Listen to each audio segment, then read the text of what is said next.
बिस्मिल्लाहिर्रहमानिर्रहीम। अस्सलाम वालेकुम नाज़रीन, मैं हूँ आम शहरी आरिफ हमीद भट्टी मुख्तलिफ़ ख़बरों के साथ। नाज़रीन, हर ख़बर ही ख़ास होती है, अगर वो कामयाब ना हो तो हर ख़बर ही आम हो जाती है। नाज़रीन, एक तरफ रूस यूक्रेन की तरफ आज 10वें रोज़ यूक्रेन में तबाही मचाता हुआ आगे जाता जाता जा रहा है और कहा जा रहा है कि उन्होंने अपने जंगी हदफ अपने वक़्त से मुकर्ररा पहले कर लिए। दूसरी तरफ अमेरिका और यूरोपीय ममालिक धमकियाँ देने के अलावा कुछ कामयाबी हासिल करने में नाकाम होते नज़र आ रहे हैं। ऐसे में यूक्रेन में पाकिस्तानी तालिब इल्म दुहाई दे रहे हैं कि एम्बेसडर सब कुछ नहीं कर रहे और मुल्क में उधर लोग सख्त परेशानी का शिकार हैं। उन्होंने वज़ीर आज़म पाकिस्तान इमरान खान से मुतालबा किया है कि आप हर सूरत में यूक्रेन एम्बेसी को सख्ती से हकामात जारी करें कि वो लोगों को महफूज मकामात से पाकिस्तान पहुँचाए।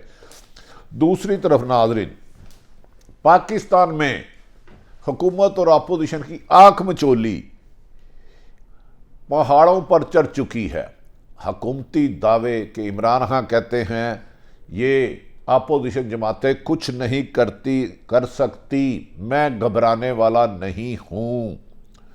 उन्होंने ये भी दावा किया है कि अपोजिशन जमातें शौक पूरा कर ले, मैं एक एक अरकान असम्बली के साथ राब्ते में हूँ और इनको आकर मुंह की खानी पड़ेगी। जबकि मौलाना फजलुर रहमान और आसफ अली जरदारी के दरमियान और नवाज शरीफ के दरमियान होने वाली गुफ्तगू में आज तक की इतला के मुताबिक मंगल के दिन रेक्विजिशन जमा कराने का फैसला किया गया है। लेकिन ये फैसला मौलाना फजलुर रहमान ने 48 से 72 घंटे कहे थे, वो भी गुजर गए खुशखबरी के। अब ये करते या नहीं करते। दूसरी तरफ बिलावल भुट्टो ने ललकारते हुए कहा है कि इमरान खान की हुकूमत के लिए 4-5 दिन रह गए हैं, मैं इस्लामाबाद पहुंचते ही इन्हें निकाल दूंगा। दूसरी तरफ ये भी कहा जा रहा है कि इस वक्त अदम एतमाद लाने में और इमरान खान की हद तक उनको फारिग करने से अपोजिशन मुतहिद है, आगे इन्हें भी समझ नहीं आ रही क्या होगा। नाज़रीन, वज़ीर आज़म इमरान खान इन सब सूरत हाल के निबड़ने के तैयार है। एक तरफ केला इमरान खान और दूसरी दफ़ा कमो बेशतर तमाम सियासी जमातें। ऐसे में चौधरी बरादरान शुजात और परवेज़ इलाही की मौजें लगी हुई हैं। चंद सीटों के साथ हुकूमत भी बार बार उनको ऑफरें कर रही है और अपोजिशन भी, लेकिन वो है कि कोई भी बड़ा बयान देने से, किसी भी जमात की खुल के हमायत करने से गुरेज कर रहे हैं और दोनों तरफ जहां समझते हैं कि उन्हें चांस मिल गया वो इक़्तिदार में चले जाएंगे। दूसरी तरफ जागीर तरीन इस वक्त कामयाबी की बज़ाहिर बादी नज़र में अलामत बन चुके हैं।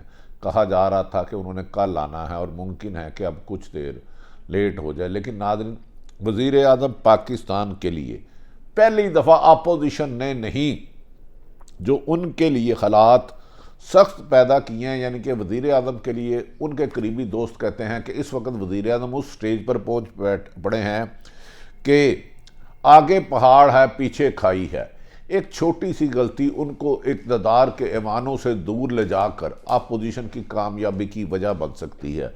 दूसरी तरफ उनकी अक्लमंदी और दानिशमंदी से किए गए फैसले ना सिर्फ अदम एतमाद को नाकाम करने में कामयाब हो जाएंगे, बल्कि इमरान खान माजी की निस्बत ज़्यादा मजबूत हो जाएंगे और 2028 का इलेक्शन भी जीतने 2023 का इलेक्शन जीतने की भी पोजीशन में आ जाएंगे। लेकिन इसके चांस बज़ाहिर बादी नज़र में कम है, क्योंकि इमरान खान के इर्द गिर्द लोग उन्हें ऐसे मशवरे दे रहे हैं कि आप डरे नहीं, लेकिन हिकमत अमली को भी नहीं कर रहे। नाज़रीन, एक तरफ तो वज़ीर आज़म के ख़िलाफ़ जो असल चैलेंज है, मेरी नज़र में अपोजिशन नहीं थी। एक तरफ बढ़ती हुई महंगाई, आसमानों को छूती हुई महंगाई, जिससे आम आदमी और हुकूमत के दरमियान ना ख़त्म होने वाले फासले पैदा होते जा रहे हैं। दूसरी तरफ करप्शन के पहाड़ और बैड गवर्नर्स की वजह से वज़ीर आज़म के लिए इतना बड़ा चैलेंज बन चुके हैं, उनको अकेले तनो तनहा हर तरफ लड़ रहे हैं। एक तरफ अपोजिशन की खरांड जमातें, जीरक जमातें, पुरानी जमातें, मौलाना फजलुर रहमान, आसफ अली जरदारी, शहबाज शरीफ, नवाज शरीफ, महमूद खां अचकज़ई, अख्तर मैंगल और दीगर, और दूसरी तरफ इमरान खान की टीम में असद उमर और दो तीन फवाद चौधरी के अलावा कोई ऐसे काबिल जिक्र आदमी भी नहीं है जो इनसे मामलात सेट कर सकें। इस मौके पर वज़ीर आज़म ने यह भी कहा था कि वज़ीर आज़म इमरान ने कहा था कि अवाम घबराए नहीं, अपने लोगों को भी कहा था घबराए नहीं। उन्होंने कहा था कि शहबाज शरीफ को 14 साल बाद शहबाज शरीफ की चौधरी बरादरान की याद आई और उनके घर तीमारदारी के लिए पहुंच गए, लेकिन 3.5 साल वज़ीर आज़म ने भी चौधरी बरादरान को खूब इग्नोर किया और बिलाहर चौधरी बरादरान के घर पहुंच गए। चौधरी बरादरान दावा कर रहे हैं कि इमरान खान ने उन्हें पंजाब की वजारत आला का शोबा, उनके ज़राए दावा कर रहे हैं, जबकि हमारी इतला है कि वो वज़ीर आला पंजाब पर कंप्रोमाइज़ नहीं करने जा रहे। नादरीन, आज वज़ीर आज़म ने अपने आला सतही इजलास में खिताब किया। अब पहले वो अपने इत्तेहादियों से नहीं मिलते थे, लेकिन ये उनकी अच्छी बात है कि उन्होंने मिलना शुरू किया। पहले नामुनासिब बात थी, सियासत में दरवाजे बंद करना अपने लिए अंधेरे में खो जाने के मुतरादफ होता है। अब वज़ीर आज़म एक एक इत्तेहादी के साथ मिल रहे हैं। चौधरियों के घर गए जिनसे वो मिलना गुनाह समझते थे, MQM के घर भी जाने का वादा करें, इवन के एक सीट वाले एजाजुल हक से भी मिल चुके हैं। वज़ीर आज़म कहते हैं हम घबराते नहीं हैं, नंबर गेम मेरे हाथ में है। उन्होंने कहा नंबर गेम मेरे हाथ में है और मैं पूरा कर चुका हूँ। मैं खतरों का खिलाड़ी हूँ, लड़ने वाला नहीं। सब ना सिर्फ इत्तेहादी जमातें बल्कि सब अरकान से खुद राब्ते में हूँ। उन्होंने इस मौके पर कहा कि जहांगीर तरीन से भी मेरा राब्ता हो चुका है कि हमारी इतला के जहांगीर तरीन को इमरान खान की जानिब से लंदन में 4 फ़ोन जा चुके हैं, लेकिन जहांगीर तरीन का अभी तक इस वक्त तक झुकाव अपोजिशन जमातों के साथ है।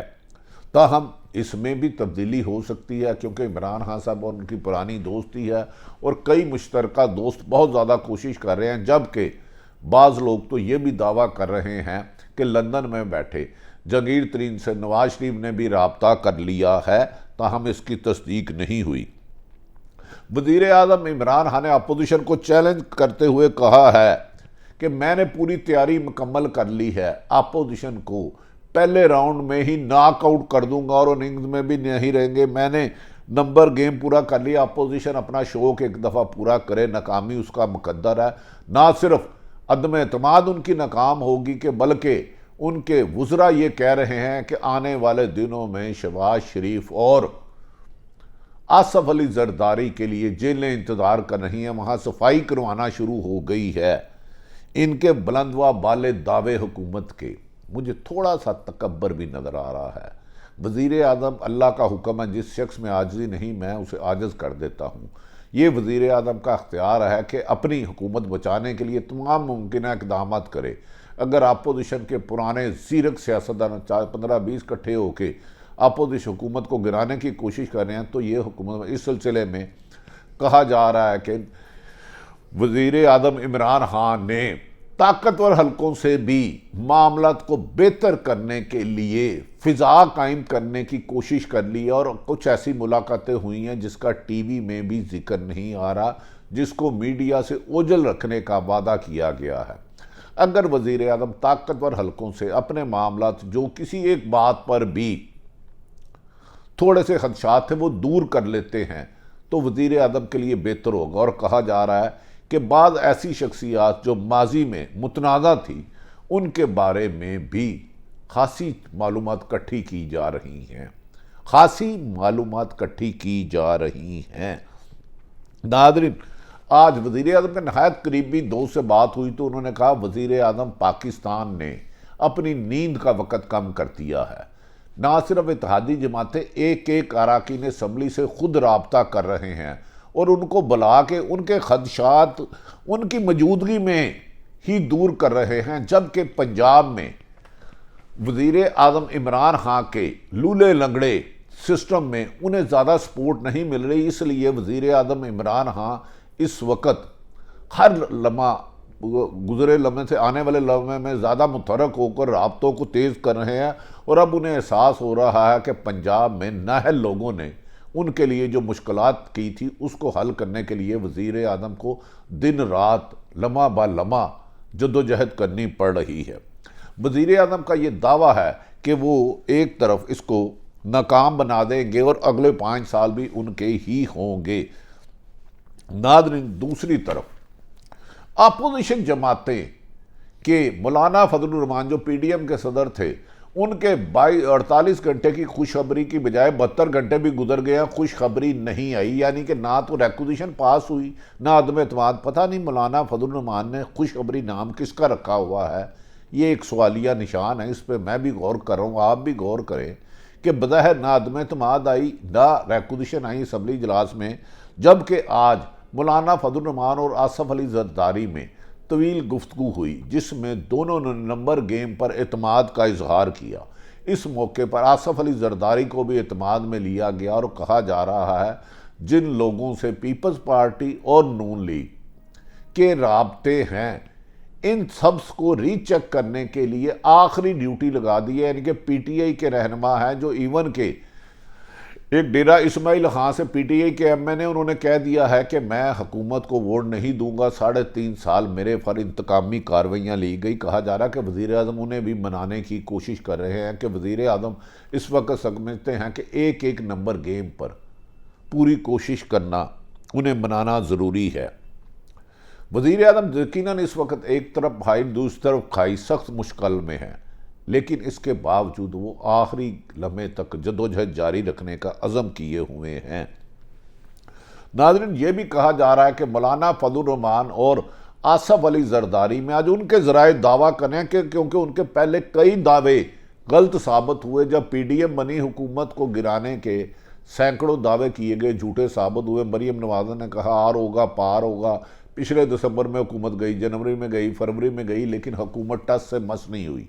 लेकिन इस दफ़ा भी उनके नंबर गेम के दावे तो बेशुमार सामने आ रहे हैं, लेकिन अदम एतमाद की तहरीक पेश ना करना उनके दावों को मशकूक बना देता है। अब यह कहा जा रहा है कि बिलावल भुट्टो जैसे ही अपने लॉन्ग मार्च के काफिले के हमरा, एक बहुत बड़े काफिले के हमरा इस्लामाबाद पहुंचेंगे, उस दिन या उससे अगले दिन अदम एतमाद और रेक्विजिशन असम्बली का इजलास बनाने की जमा करा दी जाएगी, जिस पर कहा जा रहा है कि शहबाज शरीफ ने पीटीआई के चंद अरकान असम्बली को अपनी महफूज मकामात पर पहुंचा दिए हैं ताकि उनके हुकूमत से राब्ते ना हो सकें। क्या शहबाज शरीफ की ये स्ट्रेटेजी है जो कब बोल रही है? हमारी इतला है कि इमरान खान की हुकूमत गिराने के लिए अपोजिशन जमातें तमाम एक नुक्ते पर पहुंच चुकी है, लेकिन उससे आगे झगड़ा ही झगड़ा है, लड़ाई ही लड़ाई है। कोई ये फैसला नहीं कर सका कि आइंदा कितनी देर हुकूमत रहेगी, आइंदा वजारत किस किस के पास होगी, पंजाब की वजारत आला किसके पास होगी। और ये भी खदशा जाहिर किया जा रहा है कि इस मौके पर मौलाना फजलुर रहमान ने भी निक्की जी हाँ कर दिया, अगर मेरे बेटे को भी वजारत उज़्मा का झूला ले दे तो उन पर।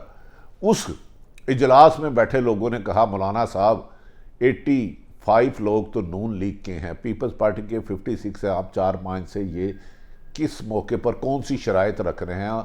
और उन्होंने मुस्कुरा कर कहा नहीं, जो मुश्तरका फैसला होगा चलेगा।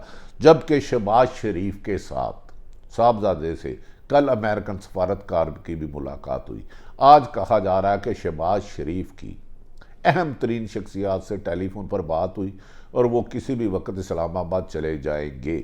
क्या हुकूमत अपोजिशन का ये दावा कि अदम एतमाद नंबर गेम पूरी हो गई है, ये मंगल बुध को जमा होगी या ये भी सिर्फ गीदड़ बग्गियाँ ही साबित होंगी?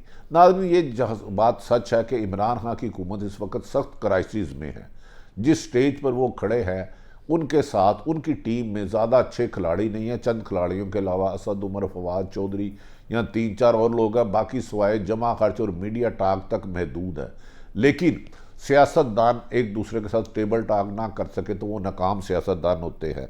वज़ीर आज़म मुंतज़र हैं और कह रहे हैं कि मेरी अपोजिशन पर नज़र है, ये जल्दी से लाए, मैं इनको नाकाम कर भेजूँगा। जबकि कहा जा रहा है कि शहबाज शरीफ ने शेरवानी भी सिलवा ली है। अब वज़ीर आज़म की शेरवानी आइंदा 2023 तक रहती है या शहबाज शरीफ की शेरवानी सिर्फ दर्जी के पास रहती है? जबकि पीटीआई के आज एक वज़ीर ने कहा शहबाज शरीफ और मौलाना के लिए आसफ अली जरदारी के लिए जेलें इंतज़ार कर रही हैं। दूसरी तरफ नाजरीन, रशिया ने यूक्रेन पे दहशत इस किस्म की बमबारी की है कि अमेरिका और यूरोपीय यूनियन ने उन पर पाबंदियाँ लगा दी हैं मज़ीद, और कहा है कि रूस अपने हदफ से पहले यूक्रेन पर हमला करने में कामयाब हो गया और उनके दारुल हुकूमत में भी कब्ज़ा करने में कामयाब हो गया। और इस किस्म की उन्होंने बमबारी की है जहाँ कई नस्लें भी इसके नुकसानात उठाती रहेंगी। दूसरी तरफ यूक्रेन में फंसे तालिब इल्मों ने वज़ीर आज़म इमरान खान से मुतालबा किया है कि यूक्रेन असम्बली ने उन्हें बेयारो मददगार छोड़ दिया और वो हर लम्हे मौत का सामना कर रहे हैं। उन्होंने वज़ीर आज़म पाकिस्तान इमरान खान से मुतालबा किया है कि मुल्की सियासी हालात के साथ उनको भी तहफ़्फ़ुज़ देने के लिए यूक्रेन एम्बेसी को दिया जाए, ताकि वहाँ से वो वहाँ के फंसे हुए तालिब इल्म यूक्रेन से पाकिस्तान महफूज तरीके से लाया जाए।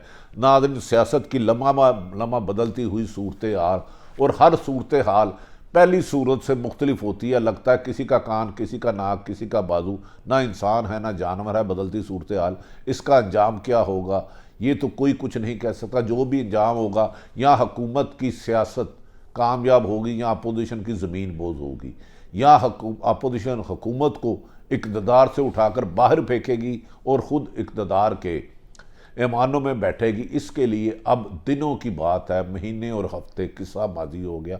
पाकिस्तान जिंदाबाद।